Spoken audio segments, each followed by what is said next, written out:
William Glasser was educated at Case Western Reserve University in Cleveland, Ohio. By 1957, he had completed his psychiatric training at the Veterans Administration and UCLA in Los Angeles, and in 1961 was board certified in psychiatry. In 1962, Glasser began to present public lectures on reality psychiatry, but few psychiatrists were in the audience. Most of those attending were educators, social workers, counselors, and correctional workers, so Glasser changed the name of his system to reality therapy. Educators found the principles of reality therapy helpful, and he was asked to apply it to the classroom and the school as an organization. As a result of this experience, he wrote Schools Without Failure in 1968, which had a major impact on the administration of schools, the training of teachers, and the way learning is conducted in schools. Glasser became convinced that it was of paramount importance that clients accept personal responsibility for their behavior. The essence of reality therapy, now taught all over the world, is that we are all responsible for what we choose to do. Robert Wubbolding received his doctorate in counseling from the University of Cincinnati. He is a member of several professional organizations and has licenses as a counselor and as a psychologist. He taught high school history, worked as a high school and elementary school counselor, and served as a consultant to drug and alcohol abuse programs of the U.S. Army and Air Force. Wubbolding is now the director of the Center for Reality Therapy in Cincinnati. After completing his doctorate, Wubbolding attended training sessions representing a wide range of counseling approaches. Yet he found reality therapy to be best suited to his interests. He attended many intensive training workshops conducted by William Glasser in Los Angeles, and in 1988, Glasser appointed him Director of Training for the William Glasser Institute. Wubbolding has written 14 books, and his life of service to others is apparent in his work. He continues his vocation of teacher, counselor, and psychologist. Reality therapists believe the underlying problem for most clients is the same. They are either involved in a present unsatisfying relationship or lack what could even be called a relationship. Few clients understand that their problem, which is unhappiness, results from the way they are choosing to behave. Many client problems are caused by their inability to connect, to get close to others, or to have a satisfying or successful relationship with at least one significant person in their life.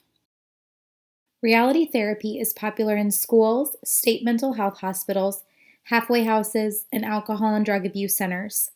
Many of the military clinics that treat substance abusers use reality therapy as their preferred therapeutic approach.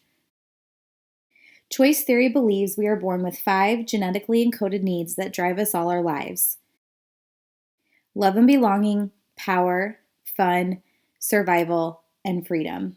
Each of us has all 5 needs, but they vary in strength. Glasser believes the need to love and to belong is the primary need because we need people to satisfy all the other needs. It is also the most difficult need to satisfy because we must have a cooperative person to help us meet it. Beginning shortly after birth and continuing all our lives, we keep close track of anything we do that feels very good. We store information inside our minds and build a file of wants called our quality world, which is at the core of our life.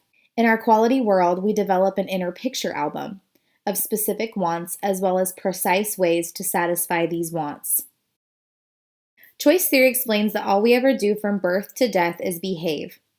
Every total behavior is our best attempt to get what we want to satisfy our needs. Total behavior teaches that all behavior is made up of 4 inseparable but distinct components: acting, thinking, feeling, and physiology. Choice theory emphasizes thinking and acting, which makes this a general form of cognitive behavior therapy. The primary emphasis is on what the client is doing and how the doing component influences the other aspects of total behavior. Choice theory teaches that talking about what clients cannot control is of minimal value. The emphasis is on what clients can control in their relationships. The basic axiom of choice theory, which is crucial for clients to understand, is that the only person you can control is yourself. Reality therapists see clients as being responsible for their own choices as they have more control of their behavior than they often believe. Glasser contends that transference is a way that both therapist and client avoid being who they are and owning what they are doing right now. Assume the client claims, "I see you as my father or mother, and this is why I'm behaving the way I am." In such a situation, a reality therapist is likely to say clearly and firmly, "I am not your mother, father, or anyone but myself." Many therapeutic models teach that to function well in the present, people must understand and revisit their past. Glasser disagrees with this assumption and contends that whatever mistakes were made in the past are not pertinent to now.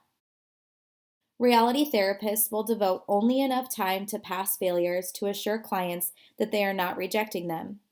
As soon as possible, therapists tell clients, "What has happened is over, it can't be changed."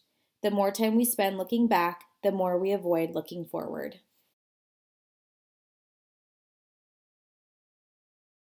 A primary goal of contemporary reality therapy is to help clients get connected or reconnected with the people they have chosen to put in their quality world.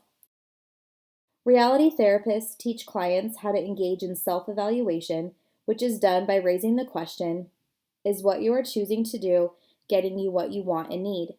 It is the job of therapists to convey the idea that no matter how bad things are, there is hope. Clients explore their total behavior and make their own evaluation of how effective they are in getting what they want. If clients decide to try new behavior, they make plans that will lead to change, and they commit themselves to those plans. The cycle of counseling includes following up on how well clients are doing and offering further consultation as needed. The therapeutic relationship is the foundation for effective practice. If this is lacking, there is little hope that the system can be successfully implemented. Counselors who hope to create a therapeutic alliance strive to avoid arguing, attacking, accusing, demeaning, blaming, bossing, criticizing, finding fault, coercing, encouraging excuses, holding grudges, instilling fear, or giving up easily. It is from this mildly confrontative yet always caring environment that clients learn to create the satisfying environment that leads to successful relationships. Reality therapists operate on the assumption that we are motivated to change when we are convinced that our present behavior is not meeting our needs, and when we believe we can choose other behaviors that will get us closer to what we want. The therapist might ask, "Whose behavior can you control?" This question may need to be asked several times during the next few sessions to deal with the client's resistance to looking at his or her own behavior. When clients begin to realize that they can control only their own behavior, therapy is underway. The rest of therapy focuses on how clients can make better choices. Wubbolding points out that clients can learn they are not at the mercy of others, are not victims, are capable of gaining a sense of inner control, and have a range of choices open to them. In short, clients in reality therapy often acquire a sense of hope for a better future. Wubbolding uses the acronym WDEP to describe key procedures in the practice of reality therapy. The WDEP system can be used to help clients explore their wants, possible things they can do, opportunities for self-evaluation, and design plans for improvement. Reality therapists assist clients in discovering their wants and hopes. The key question is asked, "What do you want?" Here are some useful questions to help clients pinpoint what they want. If you were the person that you wish you were, what kind of person would you be? What would you be doing if you were living as you want to live? Do you really want to change your life? What do you think stops you from making the changes you would like? The focus on the present is characterized by the key question asked by the reality therapist, "What are you doing?" Problems must be solved either in the present or through a plan for the future. Listening to clients talk about feelings can be productive, but only if it is linked to what they are doing. From a choice theory perspective, discussions centering on feelings without strongly relating them to what people are doing and thinking are counterproductive. Self-evaluation is the cornerstone of reality therapy procedures. Clients are asked to make the following self-evaluation. Does your present behavior have a reasonable chance of getting you what you want now, and will it take you in the direction you want to go? Artful questioning assists clients in evaluating their present behavior. Wubbolding suggests questions like these. Is what you are doing helping or hurting you? Is your behavior working for you? Is what you are doing against the rules? Is it really true that you have no control over your situation? Once clients determine what they want to change, they are generally ready to explore other possible behaviors and formulate an action plan. The key question is, what is your plan? The process of creating and carrying out plans enables people to begin to gain effective control over their lives. Wubbolding uses the acronym SAMIC to capture the essence of a good plan. Simple, attainable, measurable, immediate, involved, controlled by the planner, committed to, and consistently done. In his workshops, Wubbolding often mentions this axiom of reality therapy. To fail to plan is to plan to fail. The heart of reality therapy is learning how to make better and more effective choices and gain more effective control. People take charge of their lives rather than being the victims of circumstances beyond their control. The goals of reality therapy include more effective satisfaction of all the psychological needs, behavioral change, better decision making, improved significant relationships, and enhanced living.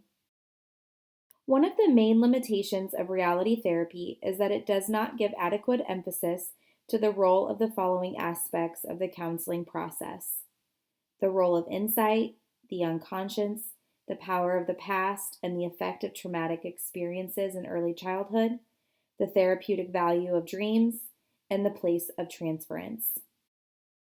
Wubbolding admits that reality therapy can lend itself to fixing problems and imposing a therapist's values on clients, especially by inexperienced or inadequately trained counselors.